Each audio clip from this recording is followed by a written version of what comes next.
in the chilling silence of a New York City penthouse, where money flowed like water and secrets were buried under layers of marble and silk, a perfect life was about to shatter. Catherine Sterling, 7 months pregnant, and glowing with a joy she believed was real, stood at the top of a grand spiraling staircase. Her millionaire husband, Richard, the man who had promised her the world, stood behind her, his voice a venomous whisper. Below, in the shadows of the foyer, stood his mistress, Vanessa. Her arms crossed a smirk, playing on her lips. What happened next wasn't an accident. It was an execution. And as the paramedics wheeled Catherine's broken body away, the mistress watched, believing her victory was complete. But she and the police who arrived moments later had no idea who they were truly dealing with. The Sterling penthouse on Park Avenue was less a home and more a museum of a life Catherine felt she was merely curating. It was a space of cavernous rooms with ceilings so high they seemed to swallow sound, where Italian marble floors were so polished she could see her distorted reflection staring back up at her. Every piece of furniture, every abstract painting, every crystal vase had been chosen not by her, but by Richard Sterling, the man she had married just under 2 years ago. He called it our home, but Catherine often felt like the most expensive and most controlled acquisition within it. Richard was a titan of finance, a man whose picture often graced the pages of business magazines with headlines that spoke of his ruthless genius. To the world he was charismatic, impossibly handsome and generous. He had swept Catherine, then a junior art gallery curator, with a modest apartment and a love for impressionism off her feet, with a whirlwind romance that felt like a fairy tale. He'd showered her with gifts, whisked her away to Paris on a private jet, and proposed under the Eiffel Tower. She had fallen hard and fast for the man he presented to the world. The reality of their marriage, however, was a slow, creeping chill. Richard's affection came with conditions. Her friends, like her fiercely loyal college roommate Jessica Riley, were deemed unsuitable for the Sterling social circle. Her passion for her job was dismissed as a quaint little hobby, until he gently but firmly persuaded her to quit after they were married. "A Sterling wife doesn't work, my love," he had said, framing it as an act of devotion. "Your job is to be my beautiful Catherine." Lately his control had tightened into a vice. He monitored her credit card statements, questioning every purchase. He installed a new state-of-the-art security system that he had sole control over, effectively making her a prisoner in her own opulent home. Phone calls to her family became stilted affairs with Richard, often lingering in the room, his presence a silent warning to keep things light and positive. "He's isolating you, Kate," Jessica had warned her over a rare lunch outing a month prior, one Catherine had to orchestrate with the precision of a military operation. "This isn't protection, it's possession." Catherine had defended him, a reflex she was beginning to hate. "He's just protective, Jess. He's had security threats before. You don't understand his world?" But she was starting to, and the most terrifying part of his world had a name: Vanessa Croft. Vanessa was Richard's protégée at his firm, a woman with raven black hair, eyes as sharp and cold as obsidian, and an ambition that radiated from her like heat. Catherine had met her at a few company galas. Vanessa was everything Catherine wasn't: sleek, predatory, and utterly at home in the cutthroat world Richard inhabited. She would touch his arm when she spoke to him, her fingers lingering just a second too long. She would look at Catherine, not with jealousy, but with a cold, dismissive pity, as if she were looking at a placeholder, a temporary occupant of a role she herself was destined to fill. The late-night board meetings had become more frequent. Richard would come home smelling faintly of a perfume that wasn't hers, a sharp jasmine scent that clung to the fibers of his custom-tailored suits. When she'd confronted him, her voice trembling, he had laughed it off. "Darling, you're pregnant and hormonal," he'd said, his smile never reaching his eyes. "Vanessa is a crucial part of my team.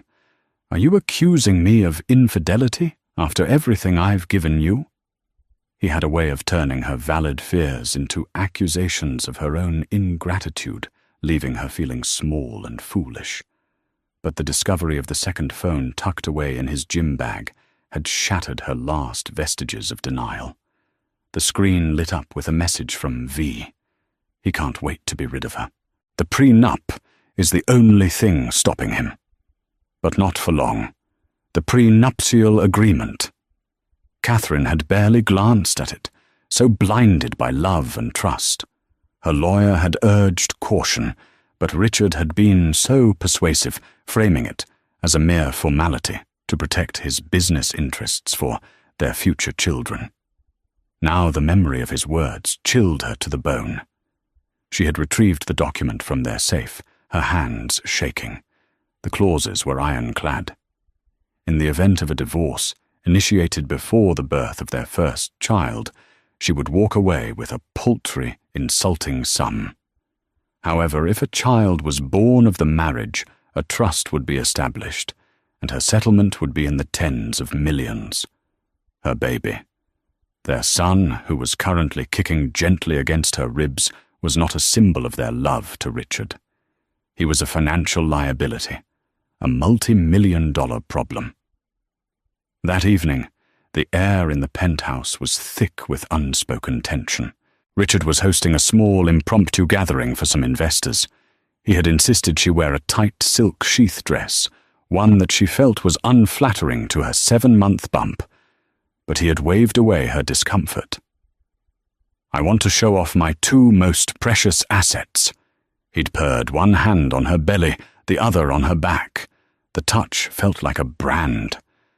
During the party, she saw Vanessa arrive uninvited. She glided into the room, a vision in crimson, and made a beeline for Richard.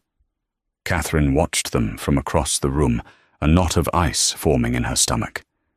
She saw the shared glances, the conspiratorial whispers.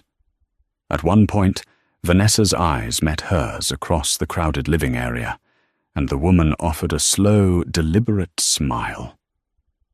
It was a victor's smile. When the last guest had departed, the silence that descended was heavier than any sound. The staff had been dismissed for the night. It was just the 3 of them. Vanessa stood by the massive floor-to-ceiling window overlooking the glittering city, a glass of champagne in her hand, the very picture of arrogance. Catherine knew she couldn't live this lie another moment. Her baby's life and her own depended on her courage. "Richard," she began, her voice steadier than she expected. "We need to talk."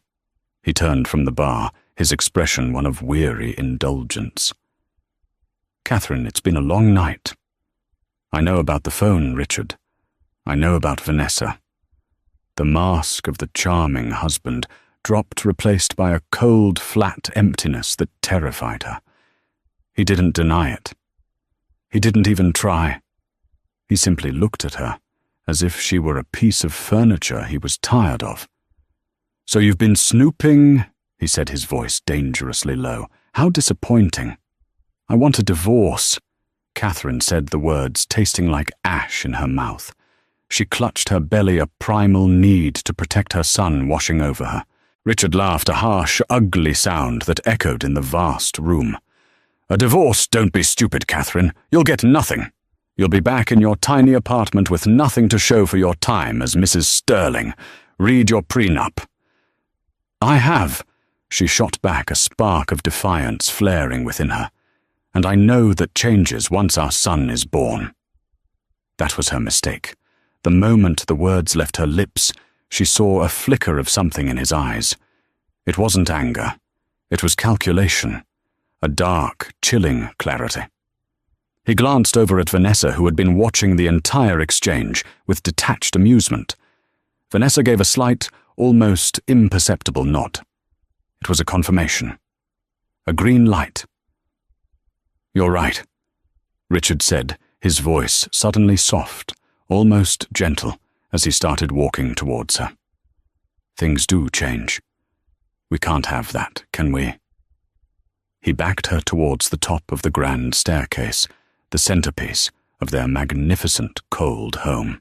The staircase was his pride and joy, a sweeping structure of polished mahogany and gleaming steel that spiraled down 3 floors.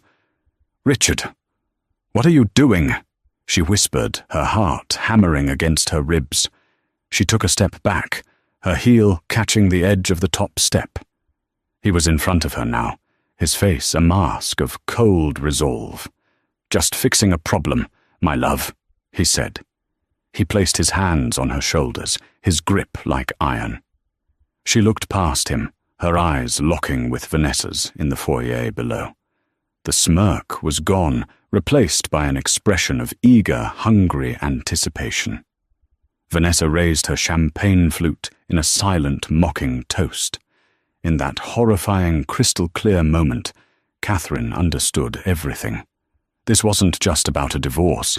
This wasn't just about money. This was an eradication. "Please," she begged, tears streaming down her face. "Please not the baby." Richard's smile was the last thing she saw. He was the whole point, Catherine. And then he pushed. The world became a nauseating, terrifying blur of motion. For a split second, there was weightlessness, a horrifying void where the solid floor had been. Then gravity took hold, with brutal force. Catherine's shriek was swallowed by the cavernous space as her body tumbled down the mercilessly hard mahogany steps. Each impact was a starburst of agony.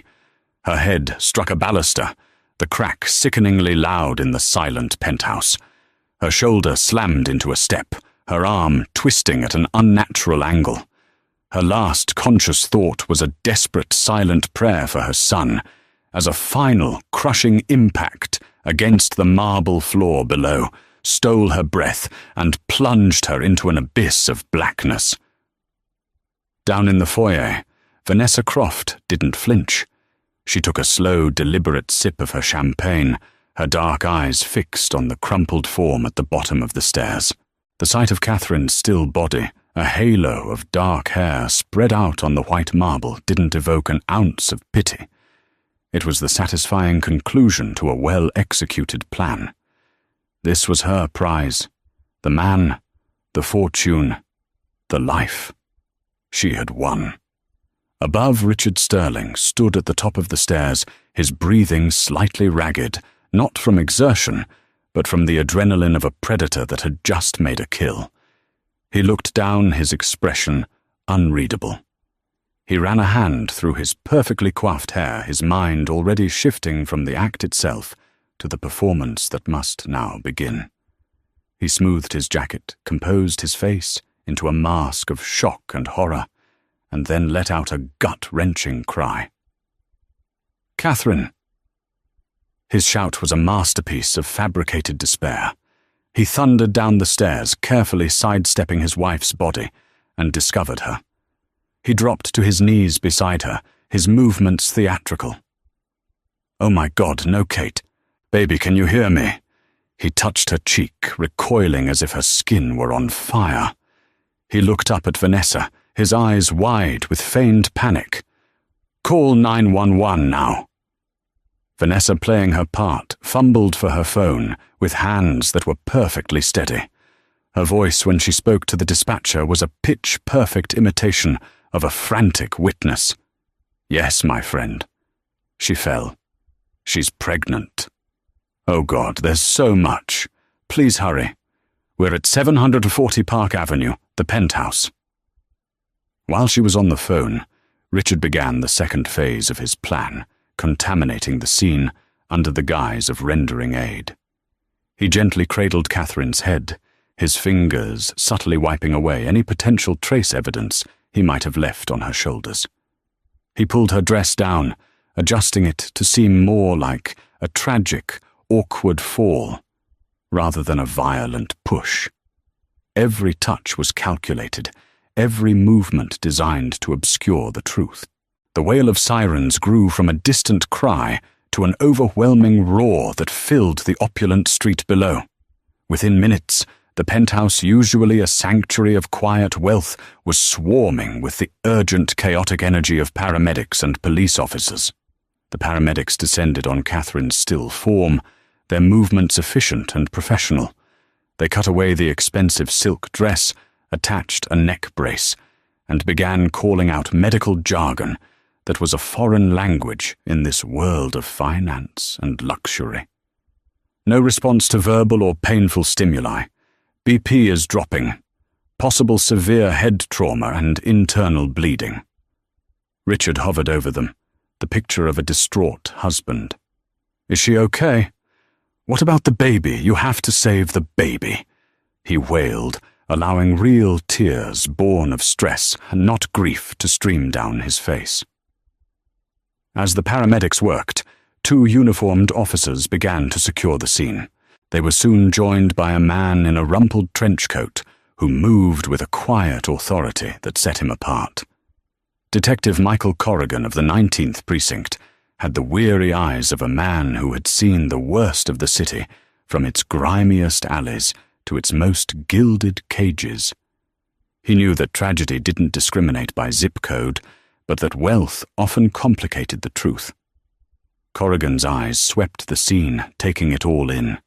The magnificent staircase, the victim, heavily pregnant, being loaded onto a gurney, the shattered champagne flute near the bottom of the stairs, which struck him as odd. Who carries a champagne flute while walking down a staircase? He looked at the distraught husband, Richard Sterling, a man he recognized from the papers, and he looked at the other woman, Vanessa Croft, who was standing by the window, looking pale and shaken, but whose eyes Corrigan noted were perfectly dry. "I'm Detective Corrigan," he said, his voice a low gravel. "Can one of you tell me what happened?" Richard launched into his rehearsed story, his voice choked with sobs. We were talking, at the top of the stairs. She was upset. Hormonal, you know. She turned too fast. Her heel caught, and she just tumbled. It was so fast. I tried to grab her, but I missed. He held out a hand, showing the detective imaginary scrapes on his knuckles. Corrigan listened, his expression neutral. He'd heard 1,000 stories in his career. Some were true, most were not. "And you are, ma'am?" he asked, turning his attention to Vanessa. "Vanessa Croft," she said, her voice a little too steady. "I'm a colleague of Richard's. I was just leaving when it happened. It was exactly as he said, a terrible, tragic accident." Corrigan nodded slowly, his gaze lingering on her for a moment before returning to the scene. He walked to the bottom of the stairs, crouching down to look at the marble floor. He saw the smallest smear of blood, the scuff marks, the general chaos. But his cop's intuition, a finely honed instrument of skepticism, was buzzing. An accidental fall possible. But the sheer height and the brutality of the injuries felt excessive. It felt angry. As the paramedics wheeled Catherine out her face, pale and still a breathing tube down her throat, Richard made a show of trying to follow. "I have to be with her." Corrigan put a gentle but firm hand on his arm. "Sir, they need to work. We need your statement here while it's fresh. We'll get you to the hospital as soon as we're done." It was a standard procedure, but also a test. A truly distraught husband would fight him. Richard, after a moment of performative resistance, acquiesced. That was the first red flag. The penthouse was now a crime scene. Forensic teams began their methodical work, dusting for prints, taking photographs and collecting fibers. Corrigan led Richard and Vanessa to a sitting room, a cold, impersonal space with white leather couches. He interviewed them separately. Richard's story was polished full of emotional detail about their love, their excitement for the baby, and Catherine's supposed recent instability. He painted a picture of a fragile, emotional pregnant woman prone to dizzy spells. Vanessa's story was a perfect echo of Richard's, a clean, concise corroboration. She added a touch of sorrow, mentioning how excited Catherine had seemed just hours earlier. It was almost too perfect. But Corrigan found the chinks in the armor. A housekeeper interviewed briefly before being sent home mentioned that Mrs. Sterling never wore heels in the house, especially not now that she was pregnant. She always wore a specific brand of expensive, comfortable flats. Yet a single stiletto-heeled shoe lay on the landing halfway up the stairs, as if placed there. The other was nowhere to be found. Furthermore, a patrol officer noted something to Corrigan. "Detective, look at the husband's watch. It's a high-end smartwatch, but the screen is cracked." Corrigan approached Richard again. "Mr. Sterling, what happened to your watch?" Richard looked down, feigning surprise. "Oh my God, it must have happened when I fell to my knees beside her. I didn't even notice." It was a plausible lie, but Corrigan knew those watches were built to be tough. A crack like that required a significant direct impact, an impact like, perhaps, striking something or someone with force. As the sun began to rise, casting long shadows across the city, Detective Corrigan stood by the window of the penthouse, looking down at the awakening metropolis. He had a victim in critical condition at New York Presbyterian, a baby's life hanging in the balance, a powerful grieving husband, and a cool-as-ice witness. Everything on the surface screamed accident, but every instinct in his gut screamed murder. He didn't have proof, he didn't have a motive, but he had a deep, gnawing suspicion, and for Michael Corrigan, that was always the beginning. The truth was in this penthouse somewhere, and he was going to tear the place apart until he found it. The days that followed the fall were a carefully orchestrated performance by Richard Sterling. He was the very image of the grieving husband, maintaining a constant vigil at the hospital, his face etched with worry for the reporters who camped outside. He gave a tearful interview to a local news station, his voice cracking, as he asked for prayers for his beloved Kate and their unborn son. He received an outpouring of public sympathy. Flowers and condolence cards flooded the hospital lobby. To the world, Richard Sterling was a man suffering an unimaginable tragedy. Detective Michael Corrigan wasn't buying it. He saw the performance for what it was, a smoke screen. At the 19th Precinct, he and his team began to systematically deconstruct the narrative Richard had so carefully built. The investigation was a quiet, methodical grind, a search for the one loose thread that would unravel the entire tapestry of lies. "Let's start with the motive," Corrigan said to his team standing in front of a whiteboard, covered with photos of the penthouse, Catherine, Richard, and Vanessa. He says they were happy. Let's find out how happy they really were. They dug into the Sterlings' lives, and what they found was a far cry from the perfect marriage portrayed in the media. Financial records showed that Catherine, once an independent woman with her own career, had become completely dependent on Richard. Her personal bank account had been closed, and she was given a credit card with a strict limit, every charge of which was emailed directly to Richard's personal account. It wasn't the behavior of a trusting husband. It was the behavior of a controller. Then they spoke to Jessica Riley. Catherine's best friend arrived at the precinct, her eyes red-rimmed and blazing with a fury that Corrigan found refreshing after Richard's crocodile tears. "Accident, that's garbage." She spat, her voice trembling with rage. Richard was a monster, a possessive, manipulative sociopath who had Kate trapped in that glass tower he calls a home. She was terrified of him. She called me 2 weeks ago from a burner phone she kept hidden in a shoebox. This was the break Corrigan had been looking for. A burner phone. Yes, Jessica said, pulling a slip of paper from her purse. She gave me the number just in case.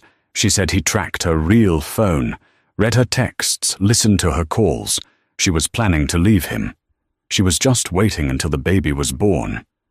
She knew the prenup was a trap. Jessica's testimony blew the case wide open. It provided the one thing Corrigan had been missing, a clear and powerful motive. The prenuptial agreement was pulled and examined by the DA's office. It was exactly as Jessica described. A divorce before the birth of the heir meant Catherine walked away with next to nothing. After the birth, she was set for life, and so was her child. Richard didn't want a divorce. He wanted an erasure of his entire marital and financial obligation. Killing Catherine before the baby was born would solve everything. If the baby died too, it was a clean slate.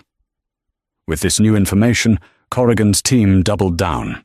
They executed a warrant to search the penthouse again, this time with a fine-toothed comb.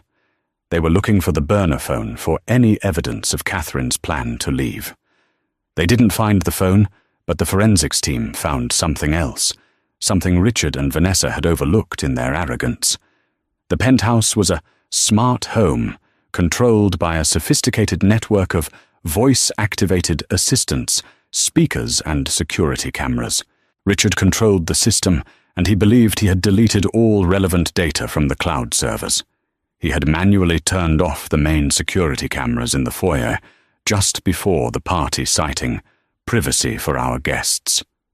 But he had missed one thing: a small, unassuming smart speaker on a console table in the living area, just out of sight of the staircase, but within clear earshot.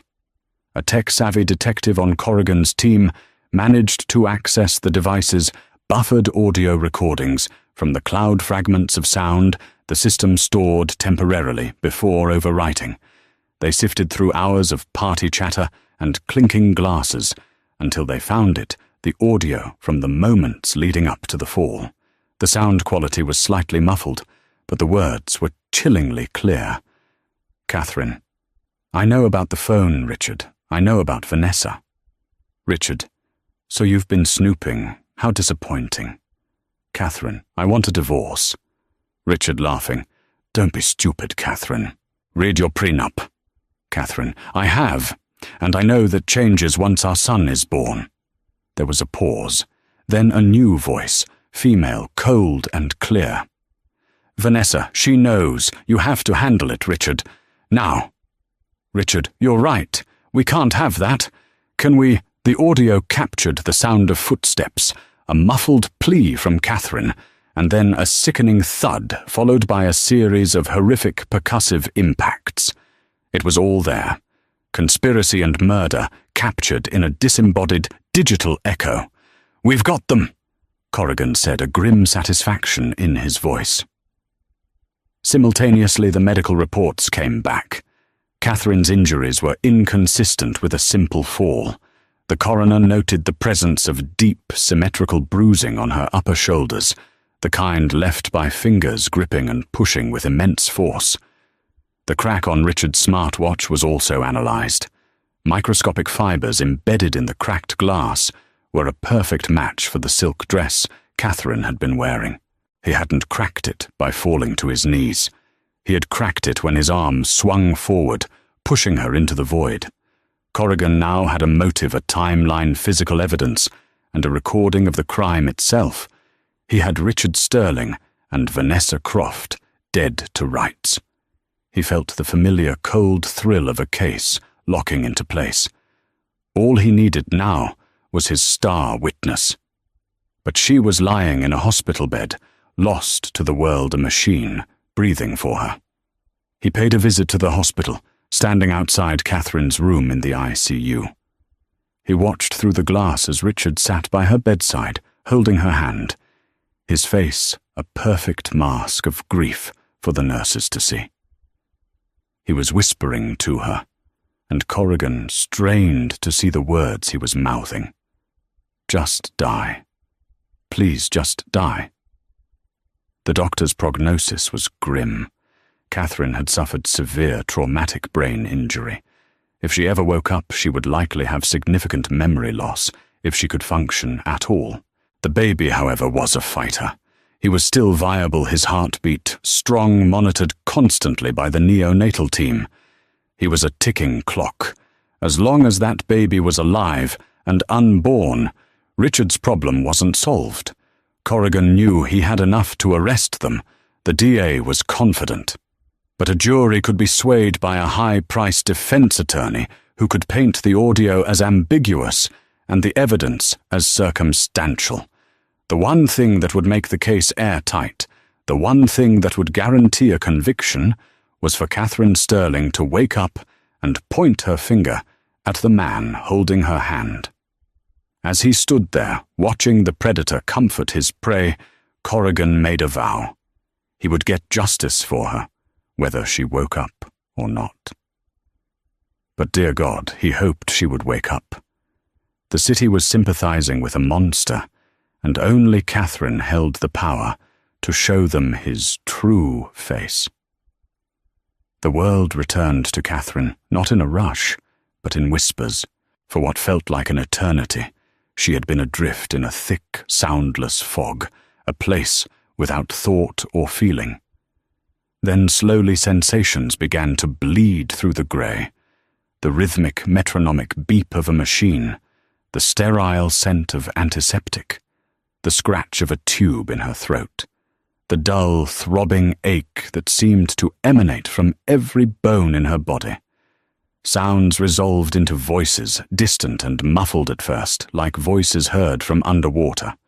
A kind female voice, explaining medical terms she couldn't grasp. A deeper male voice, offering a grim prognosis. But it was another voice, a familiar voice, that finally sliced through the fog and pulled her towards the surface. It was Richard's. "Oh, no change, Doctor. You're telling me she could stay like this for weeks, months." His voice was tight with an anxiety that Catherine, even in her semi-conscious state, recognized not as concern, but as impatience. "Mr.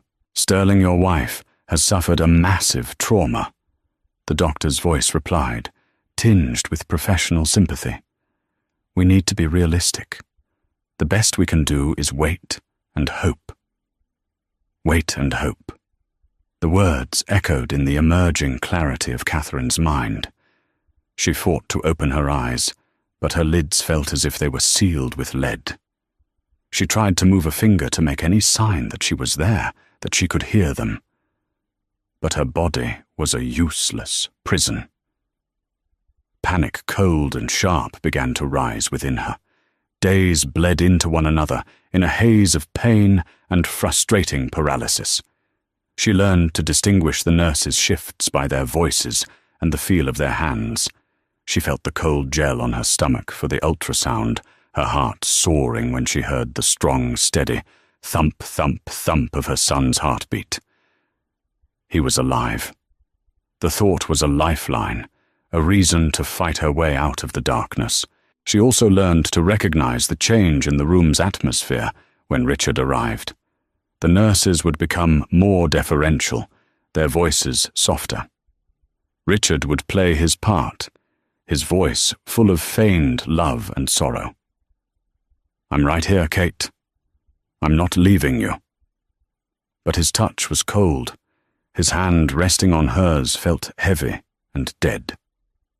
The turning point came one late afternoon. She had been drifting half aware when the door to her private room opened. She expected a nurse, but the scent that entered the room was sharp and familiar. Jasmine. Vanessa. "Any change?" Vanessa's voice was a low, clipped whisper. "Nothing," Richard replied, his voice a tired sigh. "She just lies there. And the damned baby is still fine, according to the doctors. It's like he's thriving in there." "This is taking too long, Richard," Vanessa said, her voice sharp with impatience. "The police are still sniffing around.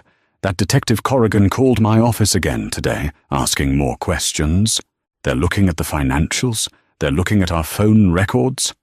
Let them look, Richard snapped. There's nothing to find. We were careful. Were we? What if she wakes up? What if she remembers? There was a long silence. Catherine strained with every fibre of her being, forcing her mind to focus to absorb every word. She won't, Richard finally said, his voice flat and devoid of any emotion. And even if she did, who would they believe? A confused, brain-damaged woman or the loving husband who has been by her side every single day? I've laid the groundwork, Vanessa. The world sees a tragedy. Her instability, her dizzy spells. It's my word against a ghost's. He paused, and when he spoke again, his voice was a venomous hiss that made Catherine's blood run cold. But this needs to end. If she doesn't expire on her own soon, we may need to consider a more permanent solution. The doctors are talking about compassionate care, about difficult decisions. It would be so easy to be the grieving husband who has to let her go. A wave of pure, undiluted terror washed over Catherine, so powerful it was like a physical blow. They were talking about murdering her. Here in her hospital bed, they were waiting for her to die, and if she didn't, they would finish the job. But alongside the terror, something else ignited within her, a core of rage as hot and bright as a furnace. They had tried to kill her. They had tried to kill her son, and they were going to get away with it, hiding behind a wall of money and lies. No. The word was a silent scream in her mind. You will not win. That rage gave her strength. It was a potent fuel burning away the last of the fog. With a monumental effort that took every ounce of her will, she forced her eyelids to flutter. The light was a searing pain, and she squeezed them shut again. She tried again, slower this time. The sterile white ceiling of the hospital room swam into focus. She heard a sharp intake of breath. Her eyes, a nurse's voice said, full of excitement. She's opening her eyes, doctor. Get the doctor. The room was suddenly filled with activity. She felt hands on her, a light shining in her pupils. The doctor's face appeared above hers, kind and smiling. Catherine, can you hear me? Squeeze my hand if you can hear me. She felt his hand in hers, and she squeezed a weak, feeble movement that felt like lifting a mountain. A wave of relieved chatter went through the room. Richard pushed his way to her bedside, his face a mask of astonished joy. Kate, oh my God, you're back! You're back with me! He reached for her, but as he came into her line of sight, the memory of his face at the top of the stairs, the cold resolve, the cruel smile flashed in her mind with perfect, horrifying clarity. She remembered the push. She remembered everything. The terror returned, and with it, a primal, instinctual cunning. If he knew she remembered, she was dead. Her son was dead. He would find a way to silence her. An overdose of morphine. A pillow over her face in the dead of night. He had said it himself. It would be her word against his. She had one chance. One weapon. The doctor was speaking to her again. Catherine, do you know where you are? Do you know what happened? She looked at Richard's hopeful, terrified face. She looked at the doctor. She let her eyes glaze over with a look of utter heartbreaking confusion. She opened her mouth, the tube gone now, her throat raw. Her voice was a dry, raspy whisper. Who are you? She asked, her gaze sweeping over Richard, as if he were a complete stranger. Where am I?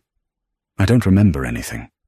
She saw the flicker of relief in Richard's eyes so quick that anyone else would have missed it. It was quickly replaced by a performance of profound sadness. He sagged, putting a hand to his forehead. Oh, Catherine, he said, his voice breaking. It's me, Richard, your husband. You had a terrible fall."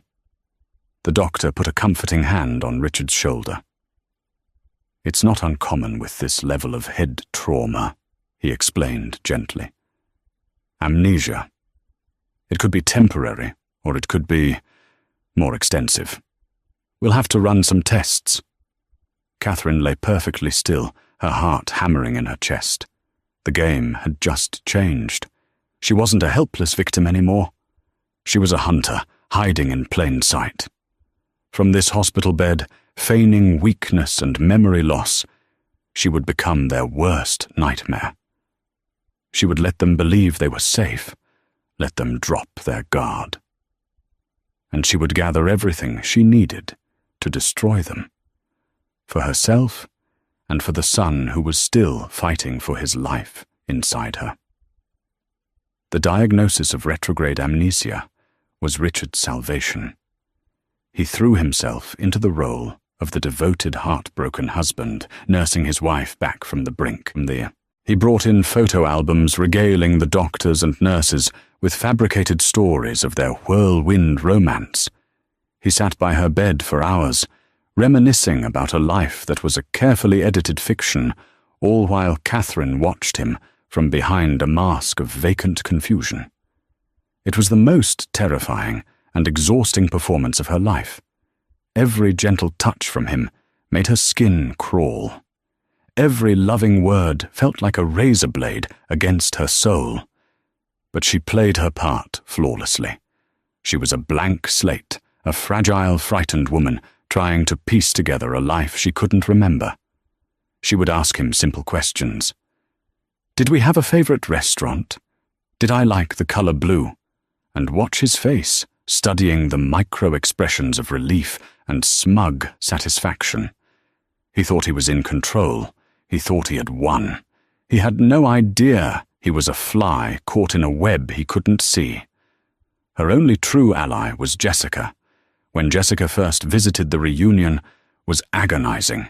Seeing the genuine love and terror in her friend's eyes, Catherine wanted to break down and tell her everything. But Richard was there watching, so she had to treat Jessica like a kind stranger. "This is Jessica," Richard had said, his arm possessively around Catherine's shoulders.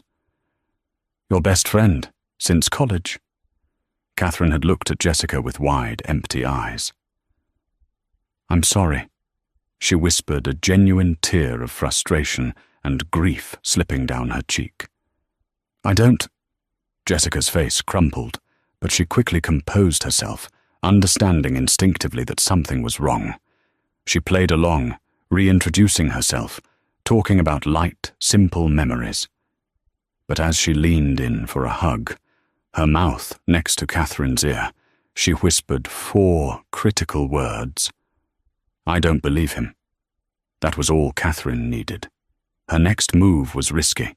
During a medical examination when Richard was forced to wait outside, Catherine scribbled a frantic, shaky note on a piece of paper from the lunch tray and slipped it into the pocket of a friendly young nurse named Maria, who Richard often dismissed with arrogant disdain. The note was simple. "Give this to Jessica Riley. Tell no one." The note read, "I remember everything. He pushed me. Amnesia is a lie to stay alive. Need help. Get word to Detective Corrigan."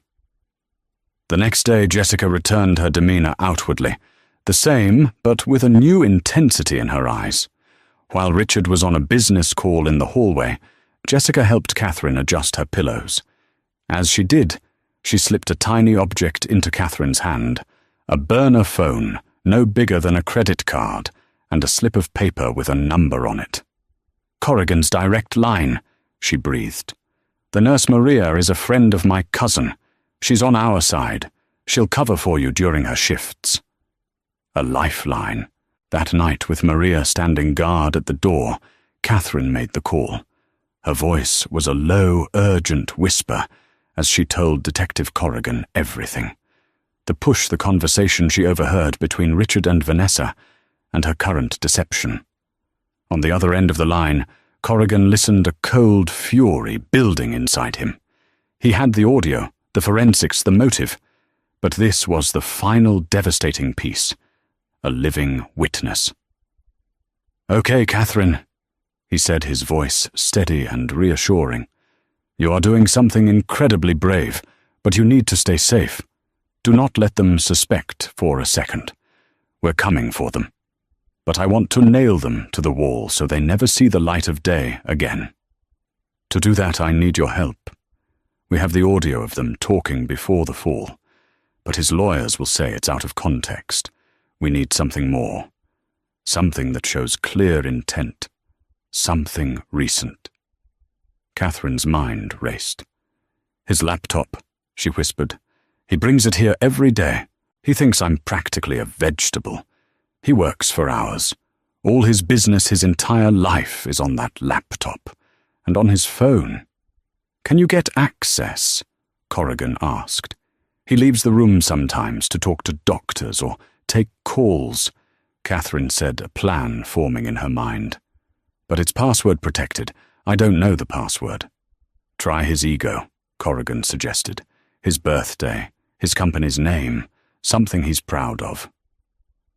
The next afternoon, the opportunity came. Richard was in the room typing furiously on his sleek silver laptop. A specialist came in to discuss Catherine's physical therapy schedule, and Richard stepped out into the hall, leaving the laptop open on the bedside table. Catherine's heart pounded. This was it. Her hands trembled as she reached for the machine. The screen was locked, demanding a password.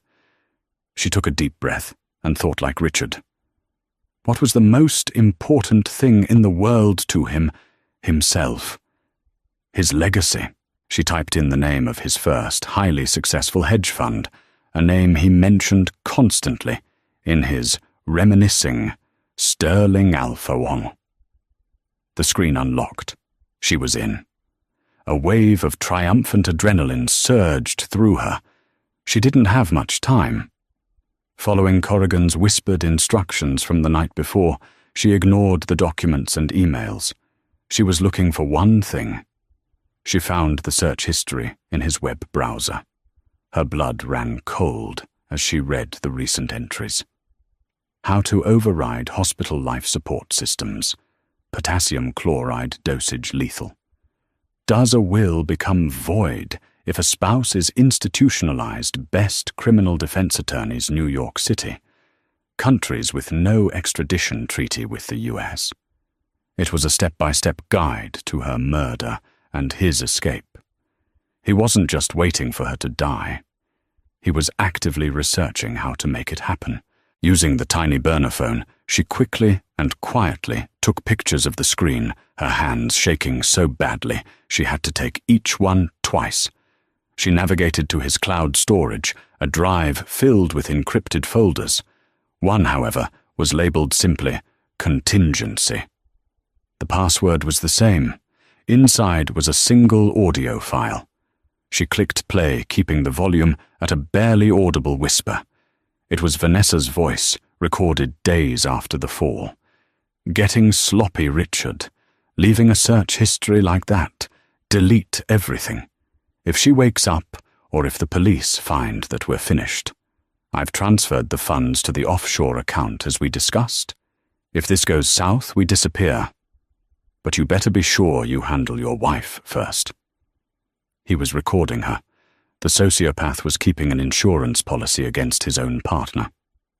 Catherine quickly emailed the audio file and the photos to a secure address Corrigan had given her. Just as she hit send and closed the laptop, she heard Richard's footsteps approaching. She dropped the phone under her blankets and slumped back against the pillows, her eyes vacant, her breathing shallow, just as he walked back into the room. He glanced at the laptop, then at her. For a terrifying second, she thought he knew. His eyes narrowed, searching her face for any sign of deception. But he saw only the weak, memory-wiped victim he had created. His expression softened into his familiar, condescending smile. "Tired, my love?" he asked, closing the laptop. "Just rest. Everything is going to be taken care of very soon." "Yes," Catherine thought as she closed her eyes, a silent, grim promise to her unborn son. It certainly is. Detective Corrigan felt a surge of cold, righteous fury as he looked at the evidence Catherine had sent him. The search history was a confession. The audio file of Vanessa was the nail in the coffin. It was premeditated. It was ruthless, and it was all there in black and white. There would be no high-priced lawyer wriggling them out of this. He assembled his team. "It's time," he announced, his voice ringing with authority. "We're taking them both down. Now." The plan was executed with swift, quiet precision. One team of detectives was dispatched to the Sterling Capital headquarters in Midtown to apprehend Vanessa Croft.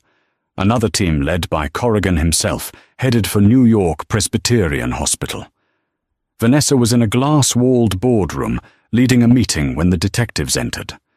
She looked up, her expression of annoyance quickly morphing into one of shock as she saw the badges. "Vanessa Croft," one of the detectives asked, his voice booming in the suddenly silent room. "You're under arrest for conspiracy to commit murder and attempted murder." The color drained from her face. Her mask of cool superiority shattered, replaced by raw panic. "This is absurd. You have no idea who you're dealing with," she snarled as they cuffed her hands behind her back. But as she was led away through the stunned silence of her colleagues, her eyes betrayed a dawning horror. Richard had failed. He hadn't silenced Catherine, and now they were both going down. At the hospital, Corrigan wanted to handle Richard himself. He entered the ICU ward, flanked by 2 uniformed officers, and found Richard right where he expected him to be, by Catherine's bedside, holding her hand, the picture of devotion. A nurse was checking Catherine's vitals. "Mr. Sterling." Corrigan said, his voice calm and even. Richard looked up, forcing a weary smile. "Detective, any news?" "As a matter of fact, yes," Corrigan said, stepping closer. "Richard Sterling, you are under arrest for the attempted murder of your wife, Catherine Sterling, and her unborn child." Richard's smile froze. He laughed, a short, incredulous bark. "You can't be serious.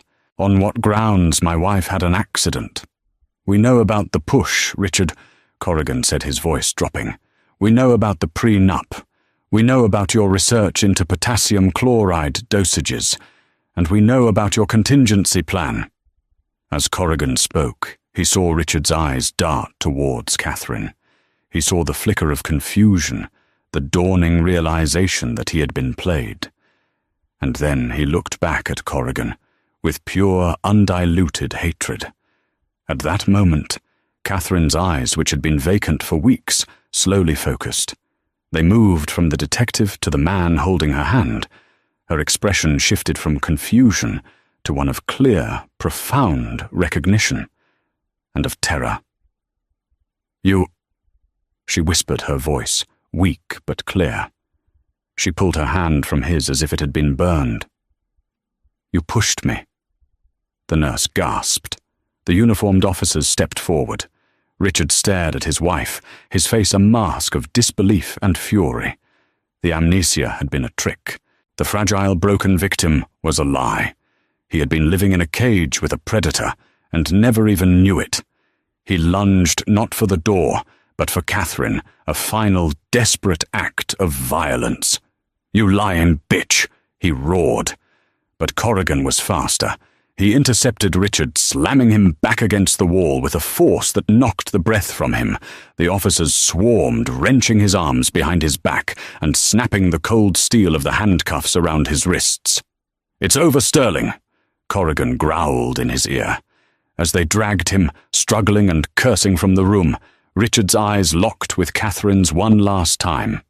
He saw no fear in her gaze anymore, only a cold, hard strength he had never known she possessed. She had beaten him. In the weeks that followed, the story exploded across the news. The tale of the millionaire, the mistress, and the wife who outsmarted them both was on every screen. Faced with the mountain of evidence and Catherine's impending testimony, Vanessa Croft's resolve crumbled. In exchange for a lesser sentence, she confessed to everything, detailing Richard's entire plan from the beginning. She painted him as the manipulative monster he was, and in doing so sealed his fate. 3 weeks later, Catherine gave birth to a healthy baby boy. She named him Andrew, meaning strong and brave. Holding him in her arms in the quiet of her hospital room, far from the media circus, she felt a peace she hadn't known in years. She had walked through fire and emerged not just a survivor, but a warrior. She had saved herself, and she had saved her son. The gilded cage was gone, and in its place was the terrifying, beautiful, and boundless freedom of a future she would build for them on her own terms. The sterling fortune tied up in legal battles didn't matter. She had the only thing of value, her son, her life, and her strength. In the end, Richard Sterling, the Titan of Wall Street, was sentenced to life in prison without the possibility of parole. His empire crumbled, his name becoming a byword for greed and cruelty. Vanessa Croft, his co-conspirator, received a 25-year sentence, her ambition leading her to a cold, concrete cell. But this story isn't just about their downfall. It's about the incredible resilience of Catherine Sterling, a woman who was pushed broken and left for dead, but who refused to be a victim. She used her attacker's own arrogance against him, turning her hospital bed into a command center for justice. Her story is a powerful reminder that the greatest strength is often found in our darkest moments, and that courage doesn't always roar. Sometimes it's the quiet whisper in the dark, vowing to see the sunrise. If Catherine's incredible story of survival and justice moved you, please hit that like button to show your support. Share this video with someone who needs a reminder of the power of the human spirit, and don't forget to subscribe to our channel for more true stories that will leave you breathless. Click the notification bell so you never miss an update.